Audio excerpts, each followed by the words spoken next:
अस्सलाम वालेकुम दोस्तों। आज की वीडियो उन दोस्तों के लिए है जो किसी भी यूरोप कंट्री में जाना चाहते हैं और उनको बैंक स्टेटमेंट की ज़रूरत है और वो किस तरह से अपनी बैंक स्टेटमेंट बना सकते हैं और उनको कौन कौन सी जो चीज़ें हैं जो बहुत सारी गलतियां लोग कर रहे होते हैं वो नहीं करनी चाहिए।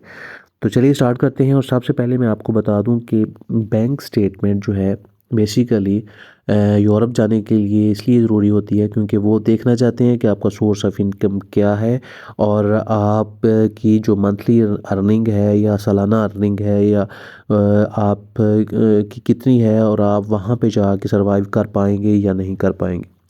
तो यहाँ पे हमारे पाकिस्तानी लोग फेक तरह की मालूमात दे रहे होते हैं, फेक इन्फॉर्मेशन दे रहे हैं और फेक अकाउंट स्टेटमेंट्स बना रहे होते हैं। तो ये आप लोगों ने गलती नहीं करनी क्योंकि आप कहीं भी जाके जो है वो फंस सकते हैं। बहुत सारे लोग इस तरह से कर रहे होते हैं कि किसी और से पेमेंट्स ले रहे होते हैं, अपने अकाउंट में रखवा रहे होते हैं और उनकी चेक बुक्स, उनके एटीएम कार्ड कंप्रोमाइज्ड होते हैं और और जो पैसे हैं वो भी पता नहीं कहीं किस सोर्स से आ रहे होते हैं और कहाँ पे इस्तेमाल हो रहे होते हैं और फिर इनके अकाउंट्स में जा रहे होते हैं और यहाँ से इनकी स्टेटमेंट बन रही होती हैं। तो जब भी आपने अकाउंट स्टेटमेंट बनवानी है तो आपने रियल अपने पैसे की बनवानी है और फेक नहीं बनवानी क्योंकि वहाँ पे आपके साथ इश्यूज़ पैदा हो सकते हैं। लॉ इन्फोर्समेंट एजेंसीज जो हैं वो आपके पीछे आ सकती हैं और आप एक नई मुसीबत में फंस सकते हैं।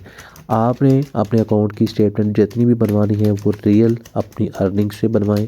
फेक काम करके आप बाहर चले तो जाएंगे लेकिन वहाँ पे जाके आपकी जो अर्निंग है क्या वो इस्लामी तरीके के मुताबिक हलाल होगी या फिर उसमें कोई मशकूक चीज़ होगी। ये भी आप लोग ज़रूर किसी उलमा से मशवरा कर लें और अपनी अर्निंग के साथ, अपनी कमाई के साथ, अपने पैसे के साथ अपनी स्टेटमेंट बनवाएं।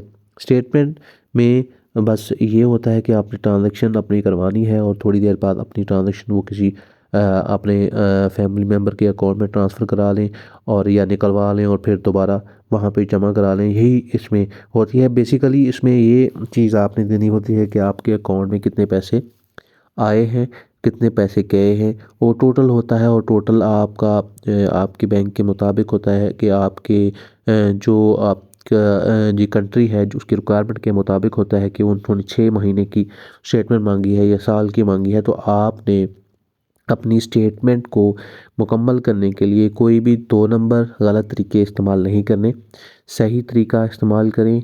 किसी से गलत तरीके से पेमेंट लेके अपने अकाउंट में जमा ना करें।